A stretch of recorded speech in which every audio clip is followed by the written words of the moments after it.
Kash Patel reveals Diddy's $15 million jury bribe. Pam Bondi published confidential documents. Day 22 of the federal trial against Sean Diddy Combs began not with a bang, but a crack in the system.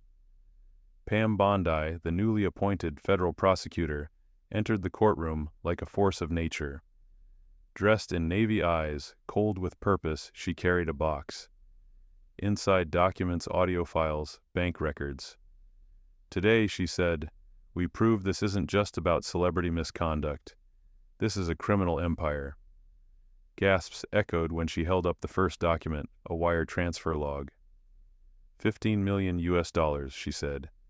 Sent to 3 accounts, traced back to jurors, judges, and even a member of the prosecution's own team. Kash Patel, seated next to her, nodded grimly. The corruption had reached even his office, but he stayed, to see it through.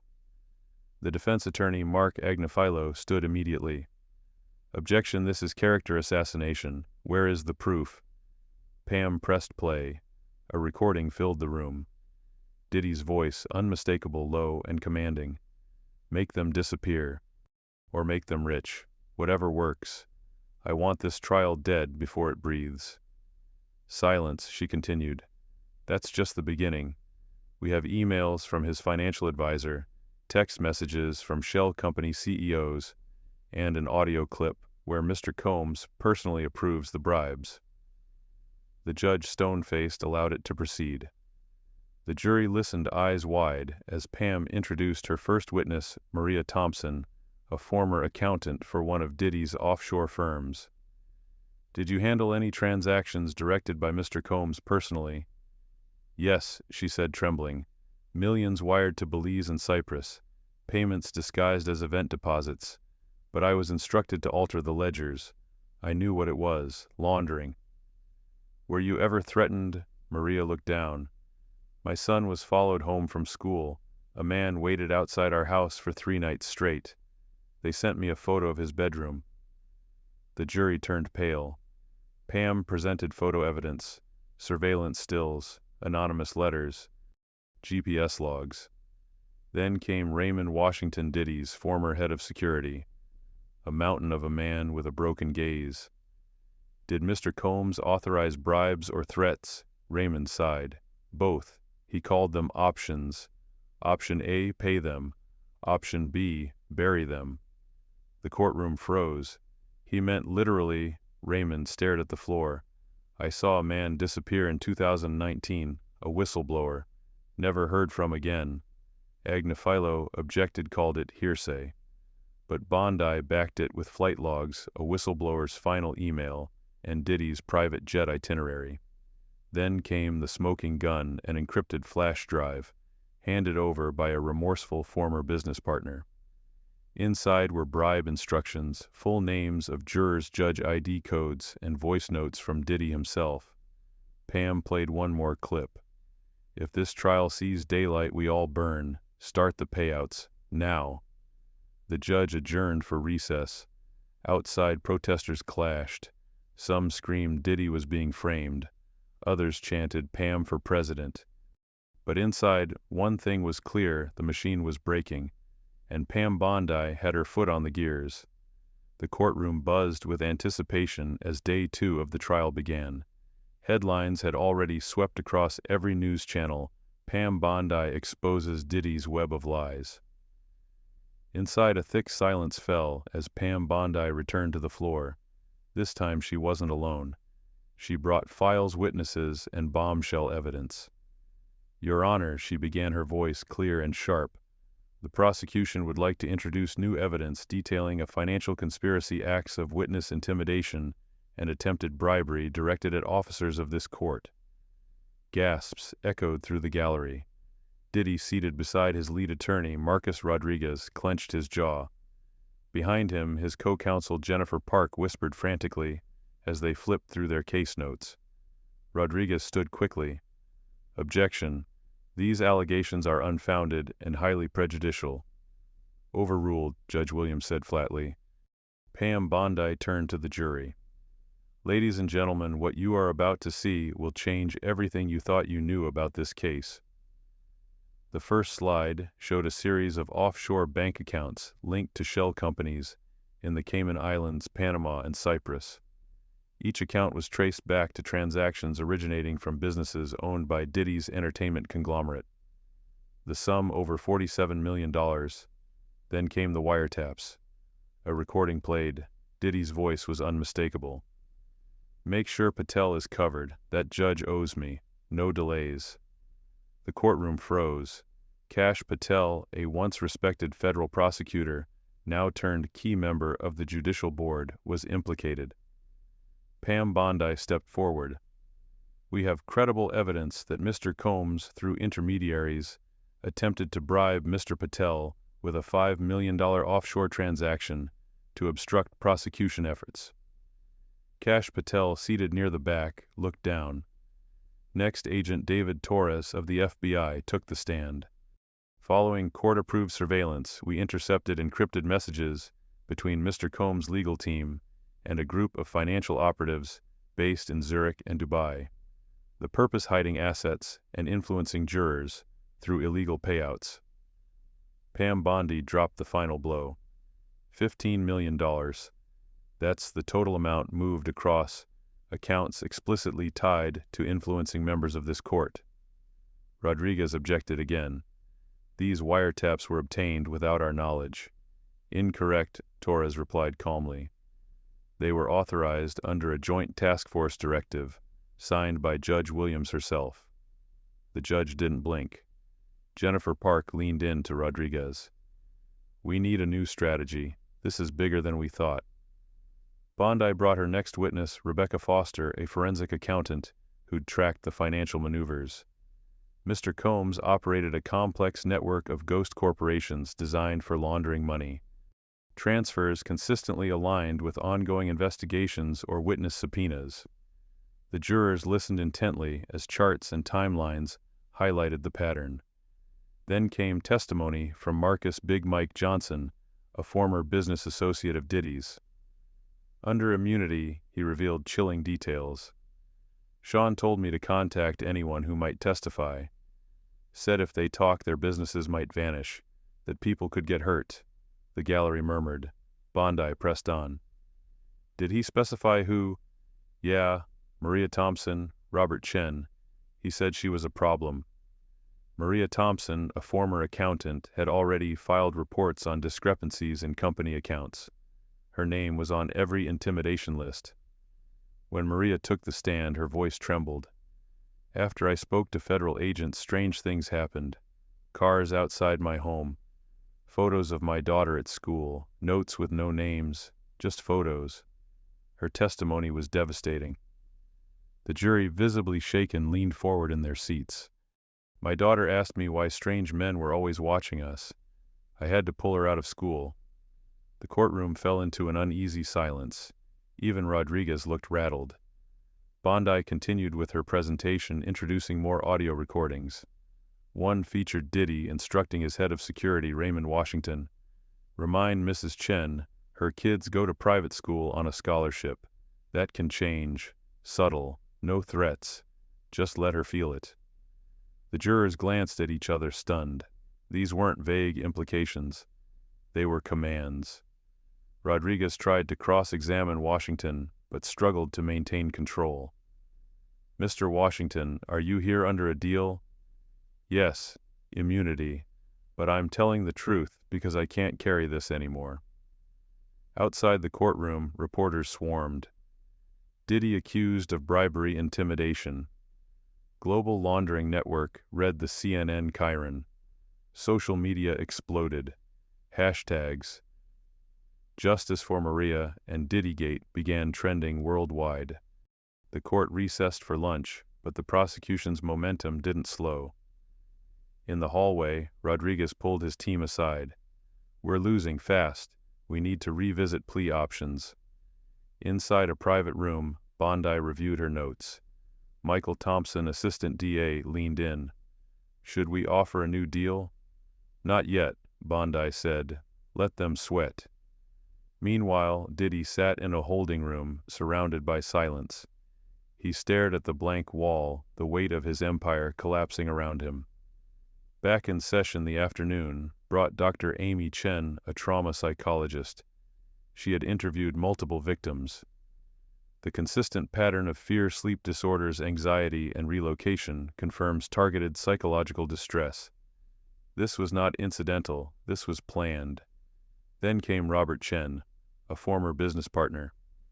I got calls, then my clients dropped me. I was warned not to testify. Pam Bondi's voice cut through. Was the warning specific? Yeah. Keep quiet or your contracts disappear. And they did. The pattern was becoming impossible to deny. The jury saw it, the press saw it, the world saw it. As day 2 ended, Pam Bondi stood outside the courthouse and gave a short statement. We will not be intimidated. Justice cannot be bought. This trial is about more than one man's crimes. It's about showing that no one, no matter how wealthy or powerful, is above the law. Inside the defense camp, tension crackled. Rodriguez stared at the files. If they have Patel on the record, this is a conspiracy case now. Jennifer Park closed her laptop. This isn't a defense anymore. It's damage control. Day 3 loomed, and for the first time in his life, Diddy looked like a man cornered by the truth. Day 3 of the trial dawned under a media frenzy. The previous day's revelation that Diddy's legal team had attempted to bribe jurors and federal officials dominated every headline. Outside the courthouse, protesters held signs demanding accountability, while news vans lined the street. Inside, tension crackled in the air. As proceedings began, Pam Bondi entered the courtroom with a confidence sharpened by a new round of evidence. She introduced the prosecution's next key witness, Rebecca Foster, a forensic accountant for the IRS. Foster had spent more than 8 months analyzing Diddy's financial records and had built a damning paper trail. Foster approached the stand and displayed a chart detailing more than $47 million in transfers made by Diddy's companies. These transactions, she explained, were routed through 23 offshore accounts across 8 jurisdictions, including the Cayman Islands, Panama, and Cyprus.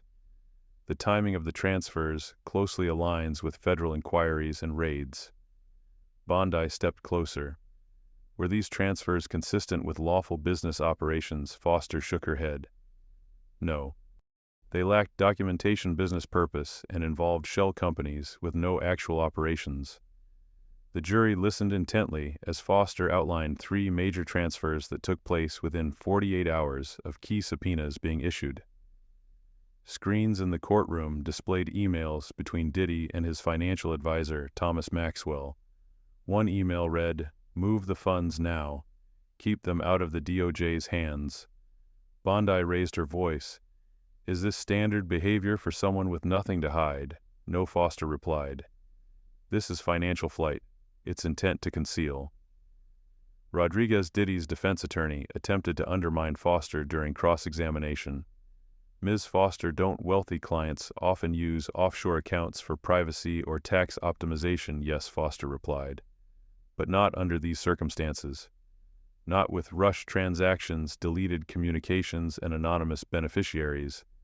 When court resumed after lunch, Bondi called her next witness, Marcus Big Mike Johnson, a former associate of Diddy, who had turned state witness in exchange for immunity. He walked into the courtroom, flanked by U.S. Marshals.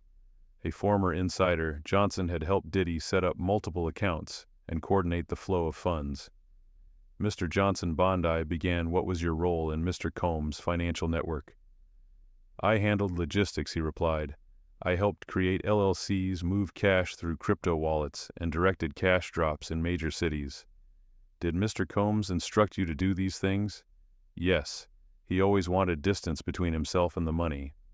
"What happened when the federal investigation began?" "He told me to start clearing the board. That meant dissolving entities, deleting files, scrubbing connections." The courtroom was dead silent. "Did he mention witnesses?" Bondi asked. Johnson looked down. "Yes, he gave me a list. Told me to find out who might flip. We were to approach them soft if possible, hard if necessary." Rodriguez stood instantly. "Objection, Your Honor." Hearsay. Judge Williams leaned forward. He's testifying to direct conversations. Overruled. Johnson continued. He even asked me to get in touch with someone in the Department of Justice, Kash Patel. Said Patel owed him a favor from back in the day. A low gasp rippled through the courtroom. Pam Bondi nodded toward the gallery. Let the record show that Mr. Patel has been subpoenaed and is under federal investigation for conspiracy and obstruction. The following morning, Agent David Torres returned to the stand. He had led the task force that monitored Diddy's activities for more than a year.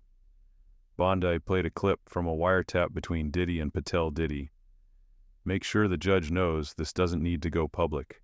Patel. You'll need to make it worth her while. The clip cut off. Murmurs erupted. The judge banged her gavel for silence. Agent Torres. Bondi asked, did this surveillance yield further criminal activity? Yes, he replied. It led to the discovery of the attempted bribery of jurors and Judge Williams. $15 million was earmarked for this effort, transferred through an art auction house in Zurich as consulting fees. Bondi presented photos of a suitcase of cash recovered during a raid in Miami, accompanied by shipping logs and encrypted communications. The pressure mounted. Rodriguez's defense strategy began to crumble. His objections were frequent but ineffective. Jennifer Park, Diddy's co-counsel, appeared visibly shaken. During recess, Rodriguez pulled Bondi aside. Is there any deal left on the table? Bondi looked him in the eye. You had your chance. This isn't just about money laundering anymore. This is racketeering, obstruction, witness intimidation. The full weight of the law is coming. Back in session, Bondi introduced her next witness, Dr. Amy Chen, a clinical psychologist and victim advocate. Dr. Chen had worked with several witnesses affected by Diddy's intimidation tactics. Her voice was calm, but her words carried weight. These victims suffer from chronic anxiety, insomnia, and PTSD. Several had to relocate their families. One child has developed a stutter from constant stress. She paused, then added, this is not collateral damage. This is psychological warfare. The jury appeared deeply moved. Juror Patricia Williams, a mother of 3, wiped away tears. Next came Maria Thompson, the star witness. She had been Diddy's in-house accountant and was responsible for maintaining books for several of his subsidiaries. Her testimony had been long awaited. Ms. Thompson, please describe what happened after you submitted your financial report to federal investigators. She inhaled deeply. Cars started following me. My 8-year-old daughter asked why the same SUV was outside her school every day. I found pictures in my mailbox of me shopping, driving, even eating lunch. The courtroom was still. Did you feel safe? Bondi asked. No. I moved in with my sister for 2 months. I couldn't sleep. My daughter started wetting the bed again. Rodriguez objected. Overly emotional. No direct link to Mr. Comey's. Bondi snapped back. Your Honor, this was corroborated by Washington's testimony and wiretap recordings. These weren't coincidences. These were coordinated scare tactics, overruled Judge Williams said. As Thompson stepped down from the stand, many jurors couldn't look away. Her testimony had changed something fundamental. Later that afternoon, Raymond Washington Diddy's former head of security returned for a second round of questioning. Bondi played another wiretap. Diddy tell Thompson to back off or she'll lose more than her job. Washington understood. Bondi asked, did you understand what he meant? Yes. He wanted her silenced. Rodriguez was out of lifelines. During a hastily convened defense meeting, Park whispered, the jury believes them. We need to start talking plea. Rodriguez nodded. We don't have a choice. The day ended with Agent Torres back on the stand, confirming the money trail. We traced $15 million in attempted bribes. We've identified wire transfers, crypto conversions, and code-named courier drops. All coordinated, all deliberate. Diddy sat in silence, his once proud demeanor now hollow. Outside, Pam Bondi addressed the media. No one, no matter how rich or famous, is above the law. The evidence is overwhelming. The intimidation was calculated, and the victims deserve justice. The walls were closing in. and everyone in that courtroom knew it. The morning air was thick with anticipation. Word had spread overnight the Department of Justice had opened a new probe into federal officials suspected of colluding with Diddy's team. Reporters were buzzing about leaked documents, but no one had expected the prosecution's next witness. Christopher Diaz, a former lobbyist turned whistleblower. Bondi approached the stand with a heavy folder. "Mr. Diaz, do you recognize this document?" Diaz adjusted his tie and nodded. "Yes.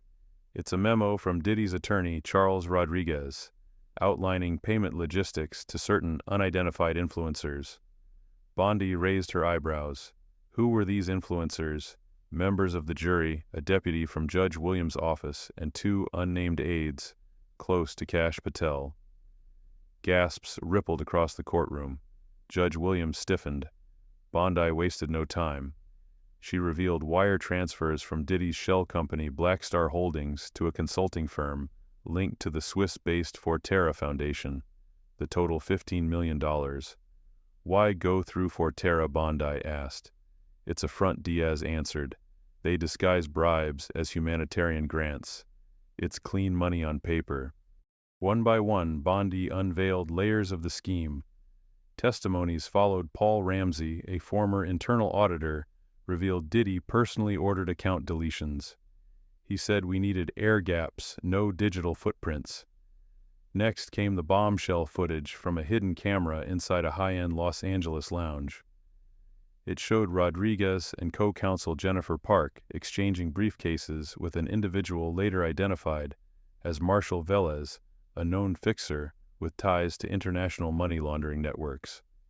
In the video, Park whispered, "Make sure the jurors get their incentives. We're not losing this case." The defense table went rigid. Judge Williams called for a recess. In chambers, she summoned both legal teams. "If any tampering is confirmed, we're looking at federal criminal contempt. And I will not hesitate to disbar the entire defense team." Outside the courtroom, crowds chanted for justice.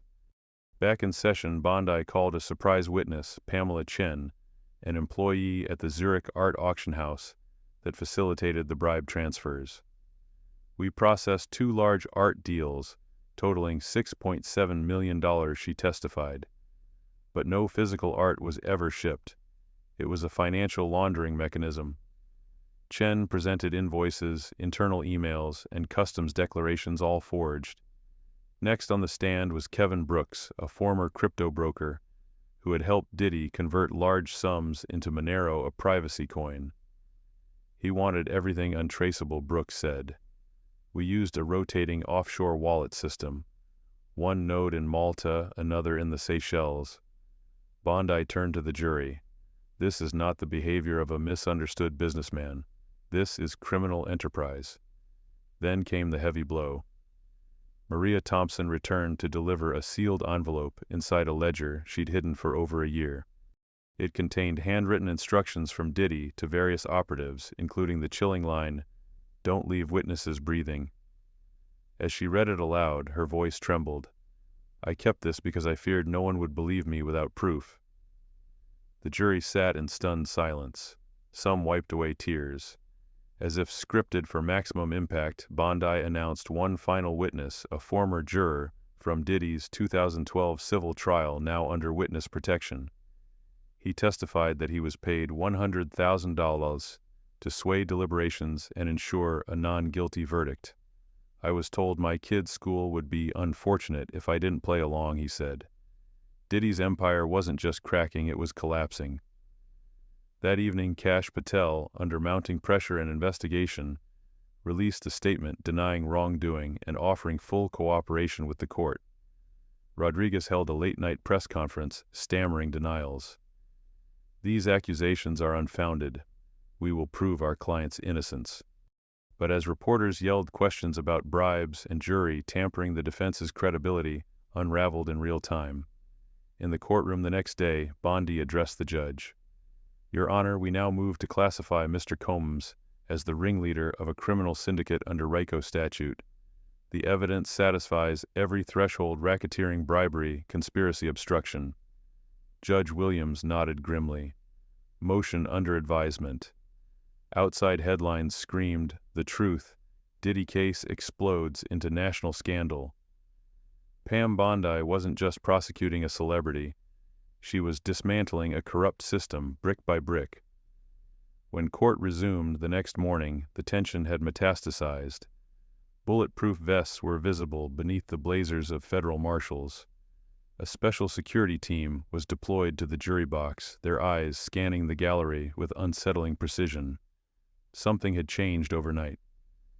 Pam Bondi stood composed but electric with urgency. "Your Honor, we request to enter a sealed video file into evidence. It contains live surveillance footage obtained under FISA Court Warrant 297B, captured just 48 hours ago." The judge gave a slow nod. "Proceed." The courtroom lights dimmed. A grainy feed flickered onto the screen. The footage revealed a luxury penthouse in Miami. Charles Rodriguez Diddy's lead counsel was shown with a satchel containing bound stacks of U.S. currency.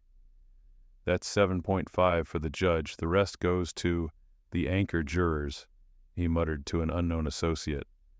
A murmur ran through the room. Bondi muted the clip and faced the courtroom. "This transaction matches a withdrawal traced to an offshore account held by Rodriguez in the Cayman Islands under the alias Camden Wells." Judge Williams turned pale. "I want a U.S. Marshal on every juror's home by nightfall." Then came a parade of key witnesses. First, Malcolm Reyes, Diddy's former accountant. Reyes described a hidden ledger system codenamed Dragonfly, used to obscure illicit payments and blackmail insurance. Every account had a backup, he said. You could delete the ledger, but not the mirror server in Iceland. Bondi leaned in. "Is that how we recovered the file you're holding now?" Reyes nodded. "Yes. I triggered a dead man's switch the day I fled. The server emailed me everything if I went offline for more than 12 hours. Next was Andre Wallace, a former private security contractor for Diddy. His testimony froze the room. I was told to shadow Kash Patel. They gave me a burner phone encrypted walkie and told me to record every conversation. Who told you that Jennifer Park and Marshall Velez? They said Patel was getting too clean. Did you comply? Wallace hesitated. Until Patel found me. He didn't turn me in. He gave me a choice. Bondi asked, and you chose to testify. Court recessed briefly, and when they returned, Bondi unleashed her final strategic blow, a composite audio file pulled from encrypted cell towers by the NSA. It captured Diddy in a secure call with an unnamed foreign official. "I want full immunity if this blows back. Patel, Bondi, they don't know how deep this goes. Make sure Pam sees that footage." Kash Patel's jaw tightened. He'd remained calm until now. Bondi finished with clarity and fire. "Your Honor, these are not the mistakes of a man under pressure. These are calculated acts of systemic corruption. The total confirmed bribe value exceeds $15 million. The jurors, the judge's staff, the financial institutions all infiltrated." The courtroom sat in stunned stillness. Judge Williams broke the silence. "I will be issuing warrants for Charles Rodriguez and Jennifer Park effective immediately. This court will reconvene under a federal RICO injunction." Outside, the courthouse news vans trembled under satellite dishes. Crowds pushed against barricades. The once untouchable empire of Sean Diddy Combs teetered on the edge of implosion. As Bondi and Patel walked side by side from the courtroom, a reporter shouted, "Is this the end of Diddy's reign?" Pam didn't stop walking, but she smiled. The courtroom was hushed as the final day of testimony began. The judge's bench gleamed under artificial light, flanked by armed U.S. Marshals. The jurors, visibly tense, clutched their notepads with white knuckles. There was no doubt this was more than a trial. It was a reckoning. Pam Bondi opened. "We call our final rebuttal witness Ella Clooney." A collective gasp. The daughter of George and Amal Clooney took the stand. Though only a teenager, her composure rivaled any adult. "My father hid everything from us to keep us safe," she said. "But I found the emails. I saw the videos. I knew it wasn't just about him anymore. It was about all of us. She described the night she and her twin brother Alexander were abducted. We were told not to scream. They said if we did, our mother would pay. Bondi asked gently, "Do you recognize the man who gave those orders?" Ella pointed directly at Sean Combs. It was him. He watched. The courtroom exploded. Spectators sobbed. The judge banged his gavel repeatedly. Then came Amal Clooney. Her testimony echoed with authority and heartbreak. Jay-Z assaulted me in front of my husband, then forced me to retract my claim. I had no choice. She turned to the jury. Diddy made us all prisoners. Bondi's closing arguments painted a searing image of systemic evil. She detailed the $15 million in bribes, the offshore laundering schemes, and the coordinated witness intimidation that paralyzed multiple investigations. These weren't isolated incidents. This was a machine, and the machine ran on fear, money, and silence. Then came Kash Patel. Reserved until now, his closing was short but volcanic. You may wonder why justice took so long. The answer's simple: no one wanted to see what was right in front of them, but the truth never dies, it only waits. Judge Williams adjourned for jury deliberation. 4 hours later, the verdict came. On all counts of racketeering, bribery, witness tampering, money laundering, and sexual exploitation, the jury finds the defendant, Sean Combs, guilty. Gasps, sobs, and then silence. Judge Williams turned to Diddy. You built a kingdom of silence. Today that kingdom falls. Sentencing is scheduled for 30 days from now. Until then, you are remanded without bail. Pam Bondi placed a hand on Kash Patel's shoulder. Outside, thunder cracked. The press swarmed. But within the courthouse, there was only the gravity of justice served. It was over. But the world had only just begun to reckon with the rot beneath its glimmering surface.